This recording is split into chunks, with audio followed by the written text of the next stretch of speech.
What's up guys, welcome back to my YouTube channel again. Balik lagi sama gue Ihsan Julfikar. Ya, sorry banget gue baru bisa upload video lagi. Buat teman-teman yang follow Instagram gue pasti tahu gue kenapa baru bisa upload video lagi sekarang. By the way, gue mengucapkan selamat Hari Raya Idul Fitri juga ya. Mohon maaf lahir dan batin dari gue. Ya, gak usah bertele-tele. Di video kali ini gue akan kasih tahu ke kalian 10 hal yang harus dilakukan setiap pengguna iPhone. Nah, ini wajib banget sih kalian nonton, dan beberapa teman-teman mungkin ada yang tahu, tapi gue yakin ini juga banyak yang kalian belum tahu gitu loh. Ini adalah 10 hal yang harus dilakukan setiap pengguna iPhone. Apa aja 10 hal tersebut? Jadi simak video ini nggak selesai, langsung aja check this out guys.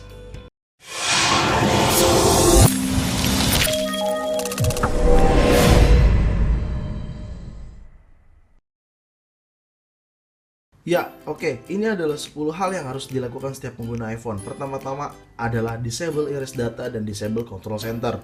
Itu adanya di mana, Bang? Adanya di settings. Kalian pergi ke settings. Nah, di sini adanya di passcode and Face ID atau Touch ID and passcode. Nah, kalian masukkan dulu passcode kalian. Setelah itu di bagian bawah di sini ada nih, di sini ada control center dan erase data. Gue disable ya. Kenapa, Bang, yang erase data disable? Karena ketika kalian lupa passcode, saat masukin passcode itu 10 kali kalian masukin salah, itu akan dia menghapus data, dan menurut gue mendingan kalian disable aja daripada kalian enable kayak gitu cuy. Jadi gue saranin untuk erase data kalian disable. Jadi kalau kalian lupa passcode 10 kali salah juga masih nggak apa-apa gitu loh. Paling iPhone nonaktif doang, itu mah gampang. Ada di video gue yang ini. Oke? Nah, lanjut untuk yang control center, kenapa gue disable? Karena kalau misalkan gue contohkan ya, ini gue enable ya. Pada saat gue lock, terus gue buka kunci kayak gini, dia masih bisa diakses nih control center. Nah, ini sangat bahaya banget nih cuy. Kalau misalkan kalian iPhone kalian lupa atau kalian ketinggalan, itu bisa langsung di airplane mode kan. Bahaya banget cuy. Jadi lebih baik kalian disable aja seperti ini. Nah, pada saat kalian disable, kalau kalian ke lock, pada saat di tab kayak gini, control center tuh nggak bisa diakses cuy, ya kan? Misalkan gua unlock kayak gini, nah harus di unlock baru bisa diakses. Kalau misalkan nggak di unlock, dia nggak bisa diakses control center. Ini lumayan buat privasi atau security kita cuy, kayak gitu.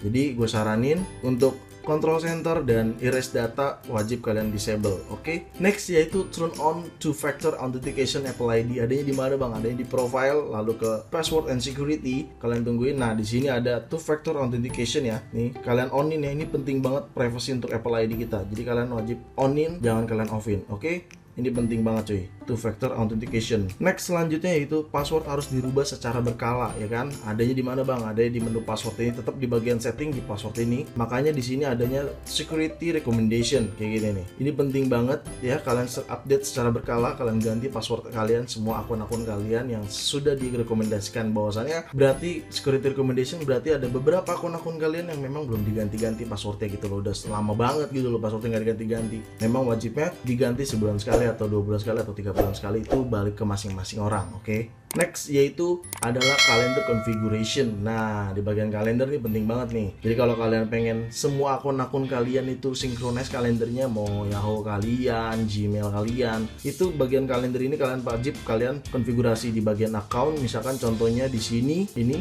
Nah, ini gua enable kalendernya ya, kayak gitu. Nah, ini biar synchronize dengan akun alamat email gua, kayak gitu cuy. Kalau misalkan yang kena spam dan lain-lain sebagainya, kalian bisa nonton video gue yang ini deh. Oke? Next yaitu adalah notification. Nah, ini notification balik lagi nih ke sesuai masing-masing ya. Tapi di sini gue menggunakan notification nggak semuanya gue onin gitu. Dan di sini juga when unlock. Jadi ketika iPhone di unlock baru bisa preview notifikasi. Kalau misalkan nggak gue unlock, kita nggak bisa preview notifikasi tersebut kecuali kita tap dan tahan menggunakan haptic touch-nya, baru kita bisa preview notifikasi tersebut. Nah, di sini gue nggak semuanya on ya. Ada off. Kalian bisa lihat off gitu ya. Dan ini balik lagi ke masing-masing teman-teman ya, gimana enaknya gitu loh. Kalau kalian pengen on semua silakan aja orang iPhone kalian, tapi gue menyarankan gak usah semuanya onin, itu juga mengganggu baterai kalian juga cuy. Oke, next yaitu Find My App harus di onin semua, adanya di profile, lalu kalian ke Find My App di sini. Nah, di sini kalian wajib onin semua nih, send last location ya, Find My Network, Find My iPhone, kalian enable semua. Ini penting banget cuy. Jadi beberapa hari lalu juga teman-teman banyak yang DM gue juga, beberapa yang DM bilang dia lupa mengaktifkan Find My iPhone. Itu waduh bahaya banget sih. Jadi gue saranin kalian enable aja cuy. Oke, next yaitu allow tracking yang boleh disable atau boleh tidak. Itu adanya di mana, Bang? Adanya di privacy. Nah, di sini di bagian tracking ini kalian enable ya. atau disable, terserah kalian. Tapi gue menyarankan di sini kalian disable aja karena nggak penting-penting banget gitu ya si aplikasi tersebut untuk nge-track kita gitu sebagai pengguna iPhone tuh nggak penting. Jadi menurut gue kalian disable aja ya, seperti kalian bisa lihat seperti ini ya. Oke, next yaitu ada pada Face ID and Passcode atau Touch ID and Passcode, sama seperti tadi. Nah, di sini ada other apps. Nah, di sini adalah aplikasi-aplikasi yang kalian izinkan untuk menggunakan Face ID atau Touch ID kalian. Nah, balik lagi nih ke pengguna nih. Di sini nggak usah semuanya kalian enable, tapi kalau kalian butuh silakan aja seperti gua gini, semuanya karena gua butuh gua enable semua aksesnya kayak gitu cuy. Tapi kalau kalian kayaknya Tokopedia nggak perlu ya, yang ini nggak perlu ya, kalian boleh disable silakan, itu penting banget. Jadi ini memang harus dilakukan untuk pengguna iPhone, oke? Karena ini menyangkut privacy juga cuy, gitu. Oke, next yaitu ada di bagian baterai. Nah, ini paling banyak banget sih pasti yang kalian ingin ya. Kalian bisa cek di sini aplikasi-aplikasi yang sekiranya menguras baterai atau menghabiskan baterai karena penggunaannya banyak banget di aplikasi tersebut. Tapi bagi gue, kalau misalkan kalian memang pekerjaannya di WhatsApp, di TikTok, di Instagram dan lain sebagainya, menurut gue wajar-wajar aja ya kayak gitu. Tapi kalian harus manage terus aplikasi apa yang misalkan memang menghabiskan baterai gitu ya, atau memang ini penggunaannya lama banget nih gue di sini nih, Instagraman, TikTokan gitu ya. Jadi menurut gue mulai kalian kurang-kurang ya. Untuk battery health kalian nggak perlu ribet-ribet ya. Di sini gua battery health gua 89%, naik lagi. Ini sebenarnya kemarin sempat turun ke 87%-an atau 88, gue lupa, tapi sekarang naik lagi. Gue udah nggak pentingin banget battery health deh, bodo amat. Yang penting ketika udah ada indikator service ya udah gue ganti baterainya gitu loh. Dan ini gue menggunakan iPhone 11 Pro gue ya. Nah, kalian bisa lihat sendiri 89% gitu. Oke, next ini yang terakhir. Hal yang terakhir yaitu adalah storage. Ada pada bagian general ya, lalu kalian ke iPhone storage. Nah, di sini nih pasti teman-teman yang memang storage-nya kecil, penting banget nih untuk memanage si iPhone storage kita. Di sini gue menggunakan iPhone 11 Pro yang 25/6GB cuy. Jadi jangan disamain sama gue ya. Dan ini lagi calculating size datanya. Sabar, kita tungguin bentar ya. Ya, sudah selesai calculatingnya. Dan di sini kita bisa sortir ya aplikasi apa aja yang memang menghabiskan size atau storage banyak banget cuy. Di sini kita bisa manage ya. Misalkan music ya. Nah, di sini kalian bisa delete langsung lagu-lagunya ya yang kalian memang kalian ini hapus aja lah, nggak perlu gue lagunya gitu. Kalian tinggal slide lalu kalian delete. Tapi kalau bagi kalian nggak masalah silakan aja. Makanya yang hal iPhone storage ini lebih banyak cenderung untuk iPhone yang menggunakan storage kecil gitu loh. Jadi kalian harus sering-sering memanage di iPhone storage kalian. Dan jangan tanyain other lagi ya, santai aja cuy. Sistem other itu tidak seperti yang kalian pikirin. Kalian bisa lihat di sini other gue kecil. Kita scroll paling bawah ya, other gue berapa.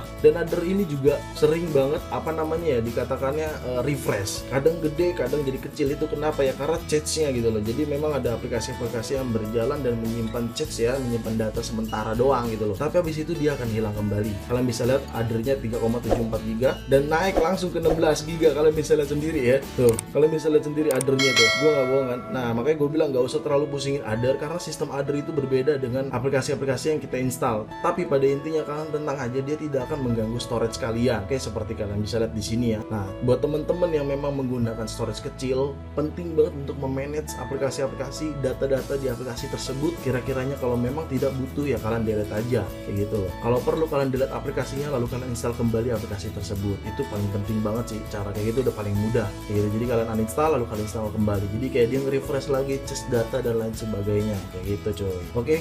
Oke, itu adalah 10 hal yang harus kalian lakukan setiap pengguna iPhone ya. Dan ini memang benar-benar 10 hal yang harus dilakukan setiap pengguna iPhone. Jadi 10 hal tersebut menurut gua hal-hal yang penting bagi kalian pengguna iPhone yang memang penting banget untuk bisa katakan dikonfigurasi, di setting gitu ya, itu paling penting. Dan ini khusus banget untuk pemula, kalian wajib tahu sih dan wajib nonton sampai selesai juga videonya. Oke, segitu aja video gua kali ini, semoga bermanfaat buat kalian. Jangan lupa kalian like video ini, share video ini ke sosial media kalian, ke grup WhatsApp, grup TikTok, grup apapun kalian share aja sebanyak-banyaknya dan pastikan kalian mendukung channel ini dengan cara mensubscribe channel ini. So, see you next video. Bye bye.